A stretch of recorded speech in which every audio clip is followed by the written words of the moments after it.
Welcome to the Bros Talk Film Podcast Show! I've got neighbours now. It's welcome to the third episode of Bros Talk Film.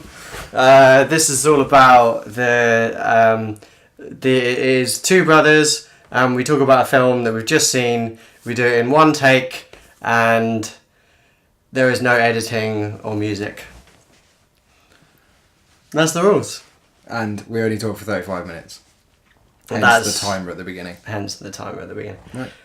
That's it. We're just going to stop at 5 minutes. It's a YouTube-y show, and it's also a podcasty thing for the SoundCloudy people out there to listen to us. And that's that. So, we haven't talked about the film that we have seen. And what film have we seen? The Godfather. We've just watched The Godfather, and it is a very long film.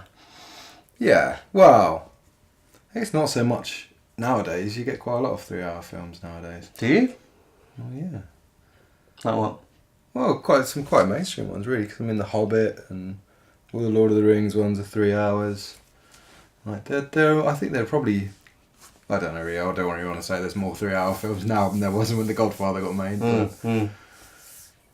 Definitely quite a few around nowadays. I'd say that there's less of them. There probably are. There are short films. Well, yeah, in total. But you were saying it as if that you don't get that anymore. Well, I think there's... I didn't say that. Okay, not that. But you seem to be talking like there isn't many, and I think there's quite a few nowadays. Yeah. I can only think of the Lord of the Rings ones. And The Hobbit and the Lord of the Rings. Basically any film by Peter Jackson. There's some long films. Titanic is two and a half film. is more. That's common. 3.5 hours, I don't think that's terribly common. Not 3.5. It's only I think it's 3.5. It's only 2. It's just under 3. I saw the time. 3.5. Anyway, so should we move on from the length of the film? We're just going to talk about the length of the film. Did you like the film? It was a long film, wasn't it? It was a long film. Yeah, it was a long film. Yeah.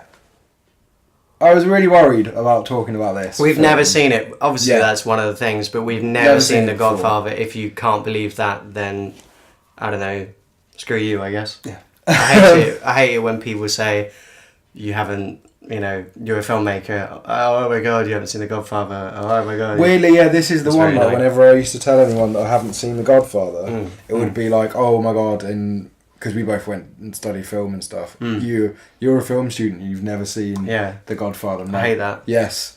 I haven't seen every film in the world. Sorry about that. Yeah, exactly. It's worse as well as a filmmaking teacher as well. It's always been on the list of films I want to watch. Yes. But I have a big thing about if a film is massively hyped, as The Godfather is, loads of people say it's fucking amazing. Yes. I tend to try and let it lie for a while. Like, if I don't get to see a film in the cinema straight away, and people come out going, oh, that was amazing, and I just don't get to it, I tend to try and leave it for the hype to die down, so I can give it more, so people are talking about it less, so my opinion of it is not skewed by everyone else, kind of. Yeah, and that's your fault. That's your fault, actually. Because you told me, I think it's The Corpse Bride was absolutely incredible. You went on about it for ages, and then I went to see it, and it didn't live up to that hype. Yeah. And I know. I'm glad. I've done that for you. Yeah. But but The Godfather is one of those that everyone goes on of, like, it's literally that amazing, so you can never really get away from that hype. So I was really worried watching it and knowing I was going to do this afterwards, thinking, well, is it going to live up to all that? And am I going to go on a podcast on this afterwards? I definitely wrote this down as one of my things. I don't think it's not really the film's fault. It's more a discussion about the film, like, watching experience. World or community. Because, it's difficult going into the film knowing that how huge a film it is. Yep. That's an incredible point, huh? Yeah. I have more written down. All I've got is how well known it is. I think that is, yeah. It makes for a different viewing experience rather than a completely fresh film. You know, because it's such a classic. Yeah. You know, you go in considering, well, why. And also, like,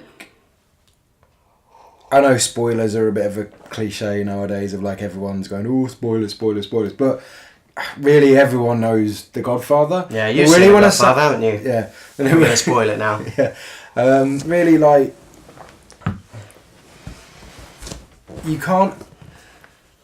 I was surprised how little I actually knew. You kind of assume you know everything that happens. Yes. And there was a lot of stuff I knew that happened, but it all happened very early on. Can I ask you, there was some stuff that I knew was coming, and there was some stuff, well, I don't know. Most of it I didn't, actually, which is good, I think.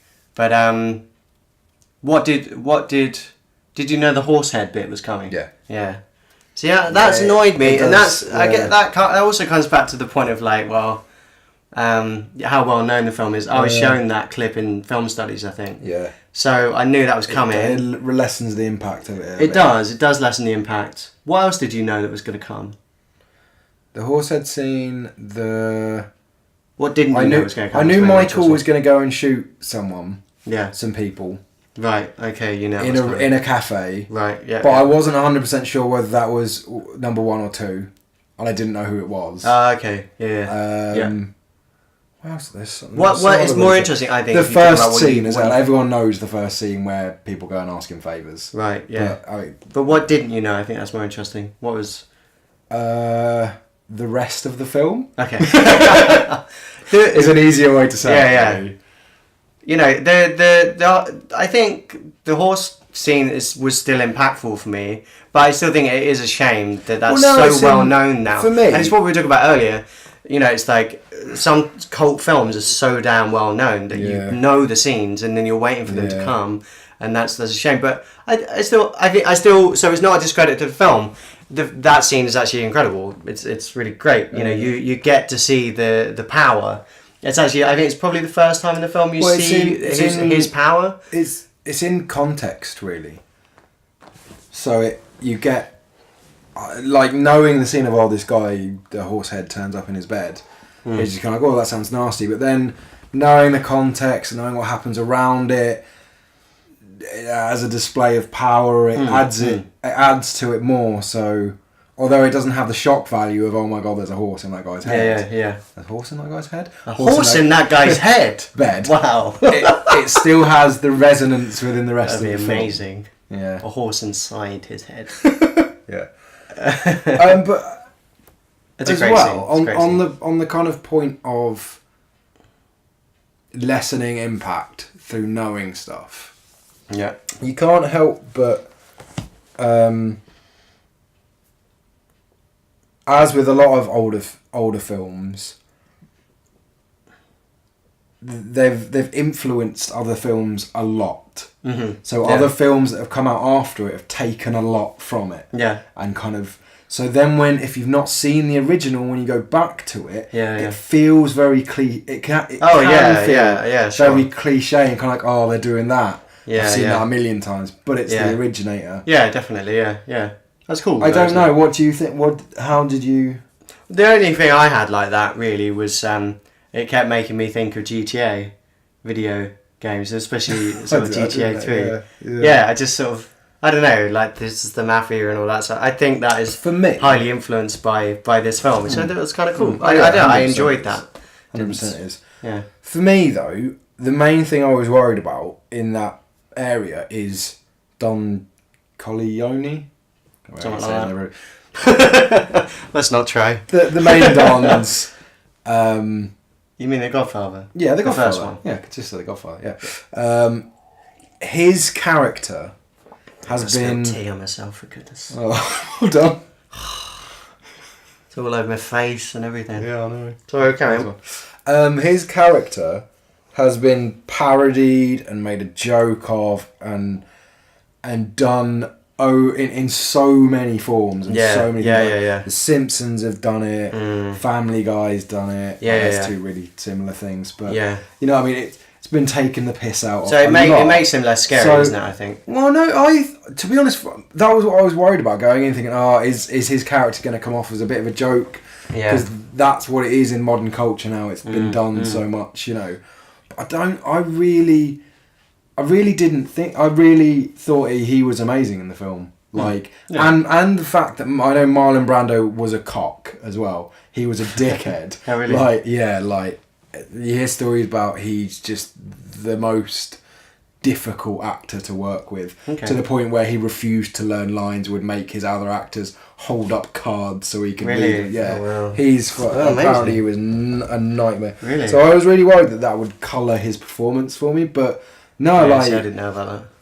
To be honest, I've not seen that many other Marlon Brando films, and so, but yeah, like you think the voice and the kind of jowliness is gonna make you laugh because it's gonna remind you of all the piss takes. Yeah.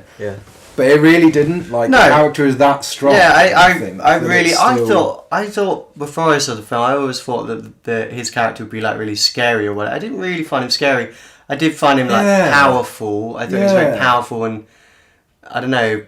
Yeah, it wasn't what I was expecting. But I love his character, and I think he's so well rounded. And I love towards the end of the film where he's, you know, family to him is the most important thing, and I think that really comes through. Well, that's the obvious, you know, theme of the whole thing. Yeah, when he says to his son, you know, I didn't actually want this to happen to you.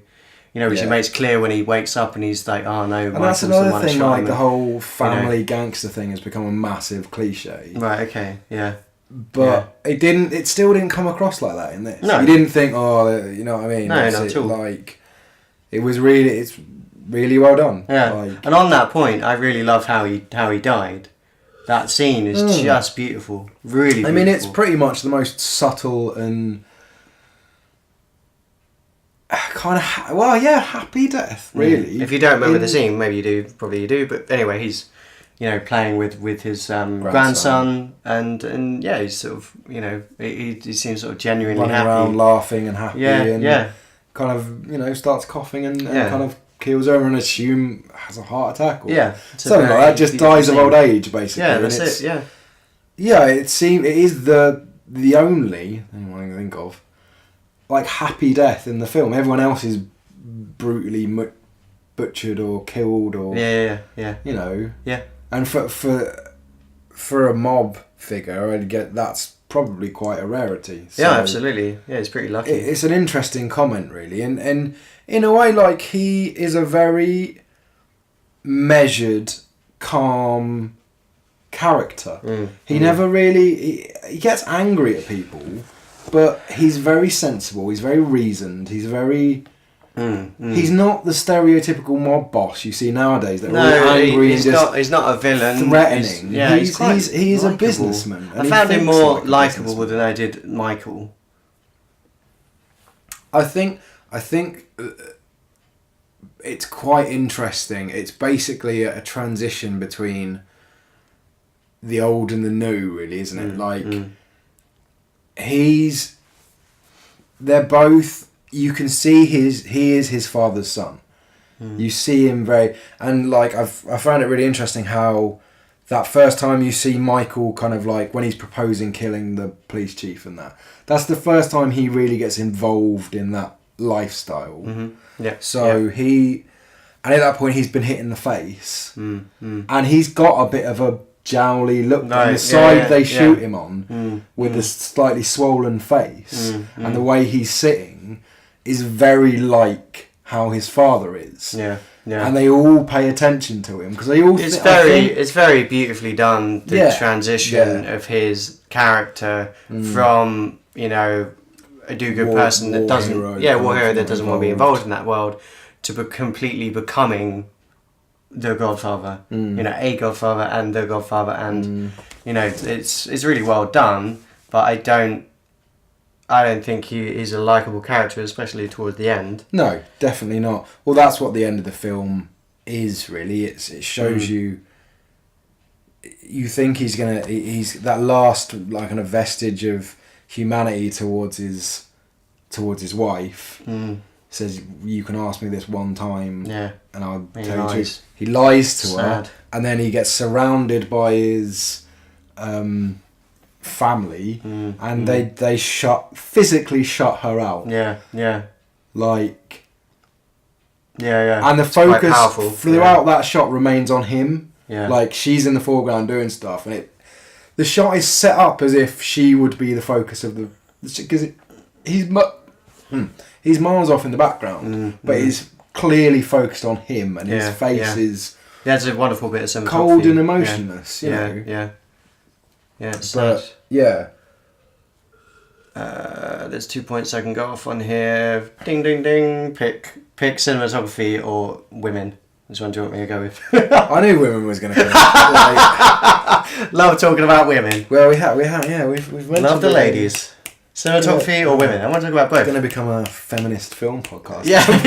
But, that's fine. I don't mind that. Which one? Should we do cinematography? Cinematography. Ding. So, cinematography I thought was really excellent. What I loved about cinematography, the first chunk of the film. I mean, I did this lighting video recently with my students. You can check it out on my Vimeo. I'll put it up on YouTube as well. Actually, I'll put it up as soon as just after I put up this one. And you can watch it. Yes. So I did this lighting video. We were doing different types of lighting, and we did a Godfather lighting setup. Yeah. And you know what they did? Do you know how they lit the Godfather to make him look powerful? No, go on. So they lit.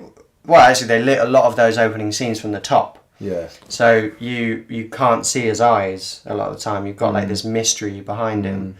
So this sort of top-down lighting. So that's really, really cool. If you watch the film, you can see a lot of that lighting early on in the film. As you later on, towards the end of the film, when he's much older, there isn't lighting like that. He's seen much more in natural lighting. Whereas at the beginning, he's more indoors. He doesn't go out much. But I love the contrast in the opening scenes of the inside world. Of him, offering the favours and all that sort of stuff, outside, and then the party outside, sun blitzed. That's definitely the wrong word. Bleached, yeah. I know what you mean. And then cutting between the two, so wonderful editing and cinematography there, and the cinematography throughout the film is excellent. Yeah. I mean, it's incredibly cinematic. Wonderful looking film. Yeah. That's what I wanted to say about cinematography. Yeah. Have you got any comments on cinematography? No, I mean, it's very well shot. Like, it's beautiful to look at, a lot of the shots, and a lot of it has, a lot of meaning and a lot of... I particularly liked the shot where they strangle... what's his name? In the car? Yeah, is it Carlos? Yeah, Carlos. Yeah. Or Carlo. And he kicks the window out, but it just stays sister's on husband. The shot. Yeah, it just stays. That was a great shot, actually. Yeah, very that's good. That's an awesome shot. Yeah. I mean, I really liked. You're talking about the early part. This isn't really cinematography, but I liked the contrast between those scenes and more than just the lighting, the kind of chaos and the calm and also then the transition between how that house, when he's fully in control as Don, is full of life and there's hundreds of people around, and even when the FBI come around, they're just like bugger off, what I mean? And then very soon after that, it's quiet, and you never see... I don't really think you see that much in the house again until until he gets shot and there's people around, and it's very different. There's not as many people, but you don't get a big party scene like that. I mean, even Michael's wedding in Italy it's not as big a occasion. No, as that. Sure, clearly, sure. like that's him at the height of his power. So it diminishes throughout the film, and that's shown visually, and with the amount of people and all that sort of thing. Yeah, that's a really interesting point. Go on then. Women in film. Women. So I think interestingly, it does. I think it just about passes the Bechdel test. Does it? Yeah. No, not really. I mean, Yeah, I don't. Kay talks to a little girl. I don't. Says, "Come on, that doesn't really count."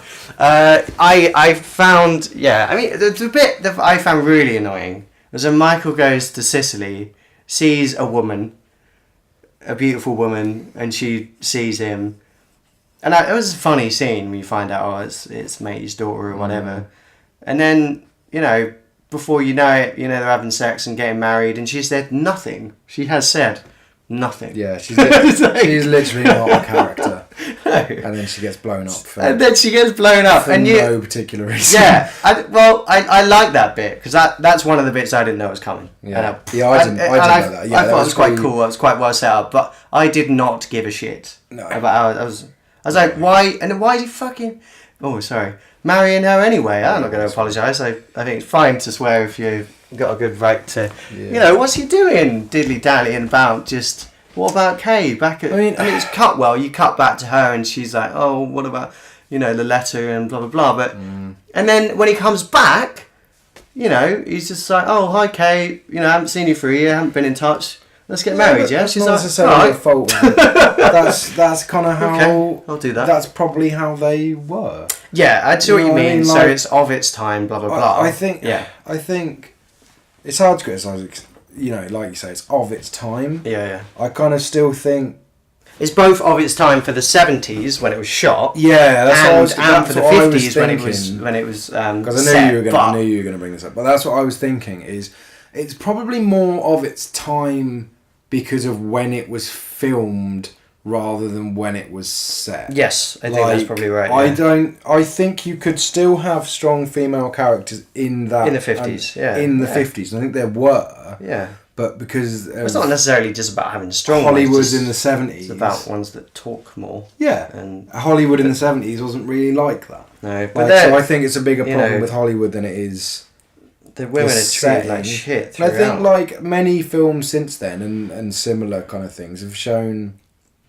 You can have really strong female characters. I mean, like you haven't probably watched. It's not always about strong female characters. It's more about more of them, more depth to them, and more talking to. It's not just about having a woman like kick ass or initiate the story, whatever. It's not. It's about having them talk to each other and that sort of thing. I'm not saying you can't. You can only have strong female characters. Yeah, but you just kept saying... Well, yeah, because strong female I characters, think in this case... Yeah. Like, in this film, maybe not, but I don't know, because I haven't seen Godfather 2 and 3. So maybe they do this, but it would be interesting... it would be interesting to have a strong female character... In this particular... Stand up... Yeah. To Michael and for Michael to play off against. Yeah, definitely, that would be interesting. As I was going to go on to say, as I know you haven't seen it, but like they do in House of Cards. Right, okay. Like they're Kevin Spacey and unfortunately I've forgotten the amazing actress who plays his wife. I can't remember her name. I'm terrible with names of this. Yeah. They are a power couple. Occasionally they're at each other's throats. Occasionally they work incredibly well together, and it really helps us. And I think like you don't necessarily need it, and it could be different, but it would be interesting. I think to have a strong female character. Yeah, definitely. Because Michael would need that to kind of. Yeah, it would be straight up interesting, and this is not a discredit to the film. It's just something I'm thinking. It'd be straight up interesting to have a female character protagonist in that time. A gangster film, protagonist. Yeah, that'd be cool. I mean, but The Godfather is about men. It is about It's about a male-dominated society, and however much totally, like we say, there's probably more a product of the time it was produced than the time it was set. But I also still don't think in the time it was set you would get a female. No, you wouldn't, and it is realistic in that way. You'd maybe have like. His mother taking more of a strong role. Yeah. You know what I mean? Being in the film. So that was interesting. Like, they talk about her she a lot, was never seen. You never see her. Yeah, she was crying upstairs. You see her. She's around. Yeah. But that was kind of interesting. They never actually directly really talk to her. No. Which is weird. But again, I don't think you can really... it's really much to criticise about the film. No, sure, it's just an interesting thing to talk about, I think. You're really comparing it to modern... But that, I was just very annoyed at Michael's character as well. You know, at the beginning he was a nice chap and like that, you know, Kay, and they're getting on well and all that. And I don't know, I think he had very good reason to do what he did with the you know, shooting the policeman and all that sort of thing. I think that was justified really quickly.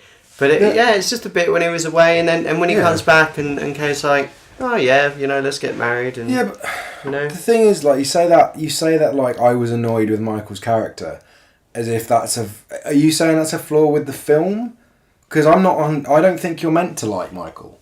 Like, no, yeah, I think you're right. I think you're right with what you were saying about the ending. There's a central, strong ending. There's a fallacy. Yeah, I think a lot of people fall into trap of, that just because someone's the central character, you're meant to like them. Yeah, it's like, talk about this. It's like Breaking Bad. Like, everyone goes, "Oh, Walter White's so cool." And it's like, yeah, he's a cool, amazing character. Yeah, but he's a bad guy. Like, you're not meant to like him. Yeah, like. But yeah, though this is a common thing. Actually, it's like, I think a lot, because I've been learning about screenwriting and stuff, and one of those tips, or one tip that you can read about. Myself as well, I didn't. You're better than me at tea drinking. Yep. So. Yeah, the what was I saying? Yeah, so one of the tips for screenwriting, one of the common tips is Ryd Cook's golden tips on screenwriting. Yeah, have a likable character, but then that's actually, you know, not true. You don't have to have. You can. No. It certainly is good to have a likable protagonist. You know, if you're going to write a script, then that's a really good thing to have. But they don't have to be likable. And I think what's interesting about Godfather, and I think you're right when you say that he starts off likable, Michael, but then by the end you actually begin to but that's the thing, dislike him. Okay, I think maybe. I did anyway. Yeah, you but do. I'm not discrediting the film. I'm just saying. You definitely do. But I think it's not a discredit to the film. I think that's intentional. Like, I think that's what you're supposed to do, and I think it's a bad thing. I agree. Like, and it's interesting you say likeable, because likeable is a weird thing. Maybe we shouldn't have likeable. Should have go with. Because I think you can still have a likeable character who you are interested in, who you root for. Yeah. That isn't necessarily a good person. Oh, totally, yeah. Walter White is a good example. I think you're right. Also, the central character, Alex in Clockwork Orange is a totally perfect example of that. Absolutely. Like, yes. But actually, you feel more sorry for Alex. So that's actually an opposite with Clockwork Orange. Yeah, he starts off really very hateable, intentional, but actually by the end, you actually begin to feel sorry for him. That's the thing, and that's the point. He's still that arsehole. We'd start to talk about. He's still the same person. Doesn't matter. Yeah, he's still the same arsehole. Yeah, but he. Once an arsehole, always an arsehole. But I think that's the central. I think that's the central point that Kubrick was trying to make with, or his intention with A Clockwork Orange, was to take someone thoroughly dislikable and make you like them. Right, I see. Yeah. And even though the whole front part of the film is loaded with stuff to make you hate him and stuff to show that he's disgusting, but still by the end of the film, most people end up liking him. It's to show he's still charming throughout. I think. Yeah, I think even at the beginning, you still quite like him. I certainly do. I mean, I think charmingness is a lot, and I think that's something Michael in this. He's not massively charming. No, he's imposing, and he's kind clever. He's kind of cool. I think some people probably watch it, and he's kind of cool at the end, whereas at the beginning he's not. He's cool, and he is very clever and intelligent. So he's likable because he's.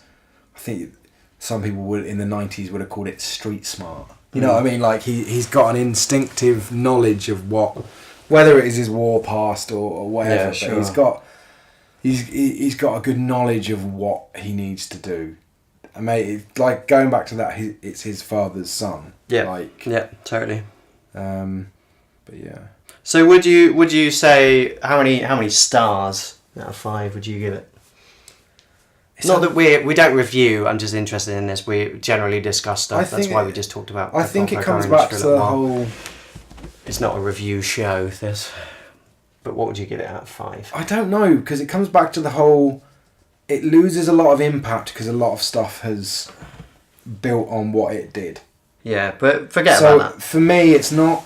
I think if I'd not seen any other films that built off it, Yeah, and I'm not a big gangster guy to actually. be honest, but then again, whenever I tend to, it's because I'm not that interested in gangster culture and stuff like that. Sure. But then whenever I watch a gangster film, I really enjoy it. I think if I'd seen it when it came out, I would be giving it 5 stars. Right. Yeah. But yeah. now, Yeah. it's so radically different. I still think it's up there. You know what I mean? It's still incredibly good. Like it's still like. It's one of the best films you've ever seen. Is it? I don't, that's a bit of a ridiculous question. Oh, because it is considered to be one of the best films yeah, ever. it is. Where is it in the Imbada? Oh, we're running out of time. How long have we got? 2 minutes. 2 minutes. Okay. Where do you rate it then? I would not. I agree with you. I would not give it 5 stars. No. Not because of not because of like the stuff you're saying though about it. You know, not seeing. I definitely think I would have loved it more had I seen it for the first time at the cinema when it first came out. Had I been alive at that time, but for me it was an epic story. Do you want me to look while you- And I loved the epicness of it. That you know you've got you know funerals, weddings, baptisms. You've got characters that span over a long time and change a lot.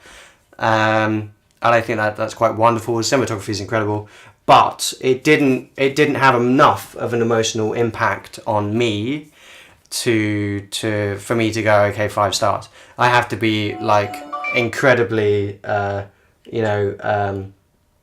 emotionally impacted. And I was shocked at certain points, and I found it kind of funny and all that stuff, but it didn't like give me shivers down my spine or make me cry or any of that stuff. So for me, that means it's not a 5 star. But I definitely give it 4 stars. I thought it was. Well, on excellent. IMDb, it's rated 9.4 out of 10. Right. Okay. But I don't know how. It doesn't say where it is in the Top 100. top 100. What do we got? Yeah, I think it's just a very slow-paced film. We're gonna find out for sure. It's quite slow. I don't normally Slow. like. Well, I never used to think I liked slow-paced films. Right. But no, I did really. I think it is slow but very well-paced. Yeah. I never really sat there going like, oh god, just hurry up. No, neither did I. So the editing's quite good in that way, and I think there's sort of set pieces that happen at good points. You know, there's always something like the car exploding, like him getting shot in the back, all that sort of stuff. So, The Godfather is number 2. It's number 2, and you know what number 1 is. Come on. Oh, is it Shawshank? Yes. I think I just saw it. But is that done by the You cheated. Huh? Yeah. Lorraine? What? The ratings. And what's number I thought you said two? Lorraine. Number 2's Lorraine Kelly. number 3. Number two is number 2, Yeah, not number 2. 3. No. Yeah, number 3. Oh no! What? Well, yeah, What do you mean number 2, number 3? Because if Shawshank's number 1, Godfather's number 2, Godfather 2 is number 3. In the rankings. Oh, in the rankings, yes. Jesus Christ. Yeah, because Godfather 2 is number 3 in the rankings. Yeah, but the third one apparently isn't that good. So would you say it's the second best film of all time? Because that's what I'm as we discussed at the beginning of, as we discussed at the beginning of this, I've not seen every film of all time. Oh, so out of what you've seen, I'll wag my finger like this until. No, because I'm a great believer in that we build on culture, and we've built on. The Godfather set out an amazing. What's a better film than The Godfather? Oh, no, but let me finish what I'm saying. Yeah. Set out and was the progenitor of the god of the gangster movie. Yeah, you know what I mean, the mob movie. Yeah. But films have taken that. Yeah. And built on it, and you've got to pay homage to that. You've just got to respect what the Godfather did, but things have done better than it. Taking it, you know, something for example, something like House of Cards, I really think owes a lot to it in the kind of tone and the maybe not, but I don't know. I can't because I mentioned it I haven't earlier. seen it. No. But that's Well, the I guess The telly box Sopranos thing, isn't and stuff, but I've not actually seen The Sopranos, so I don't know. Like I said, I don't really watch many mob films. Yeah. So. But there's better films that you've seen. Yeah. I agree with you. I don't think that. Goodbye. Oh, subscribe. See ya.